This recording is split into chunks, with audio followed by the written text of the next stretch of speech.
কি গো, আমি বেরোচ্ছি তাহলে, তুমি সাবধানে থেকো। আর হ্যাঁ, আমার আসতে একটু লেট হবে। বলছি শোনো না, তুমি তো একাই যাচ্ছ, আমাকেও নিয়ে চলো না তোমার সাথে। অনেকদিন হলো আমিও নিমন্ত্রণ বাড়িতে যাই না, নিয়ে যাবে গো? আরে আমি তো বন্ধুদের সাথে যাচ্ছি, তুমি ওইখানে গিয়ে কি করবে? তোমায় যেতে হবে না, তুমি বাড়িতেই থাকো। আরে তাতে কি হয়েছে, আমি তো তোমার বউ, বলো আমি তোমার সাথে গেলে কি হবে? আরে বউ হয়েছে তাতে কি হয়েছে? যেখানেই যাবো বগল দাওয়া করে নিয়ে যেতে হবে নাকি? অসহ্যকর মেয়ে একটা। তুমি যদি আমাকে না নিয়ে যাও তাহলে আমি কার সাথে যাব বলো? আমি কি জানি কার সাথে যাবে? যার সাথে পারো যাও, আমি বেরোলাম। কিছুতেই উপায় মেলে না। ও মন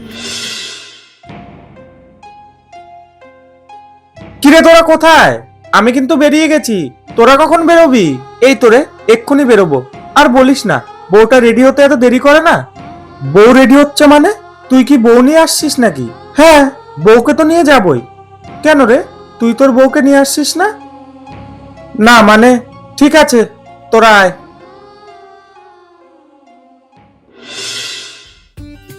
একটু তোর সাথে যেতেই চেয়েছিলাম, তাও নিয়ে গেল না আমায়। কতই বা ভালো লাগে এই চার দেয়ালের মধ্যে সারাদিন থাকতে। কি গো, তুমি যাবে বলছিলে না আমার সাথে?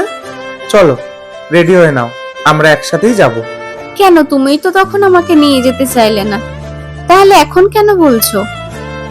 আরে সেরকম কিছু না, বন্ধুরা তার বউকে নিয়ে আসছে, আমি একা একা যাব, তাই ভাবলাম তোমাকে নিয়ে যাই। চলো, আর লেট করো না। যখন তুমি জানতে পারলে তোমার বন্ধুরা তাদের বউকে নিয়ে আসছে, তখন তুমি আমায় নিয়ে যেতে আসলে বলো? আর আমি যে তোমায় কতবার করে বললাম। হুম, তার মানে তোমার কাছে আমার কথার কোনো মূল্যই নেই। আরেকটা কথা কি বলতো, বিয়ে মানে দুজনের এক হওয়া, একসাথে পথ চলা। আর এটা তুমি যতদিন না বুঝছো, তোমার সাথে আমি কোনোদিনও কোথাও যাব না। ও মন বোঝে না, বোঝে না।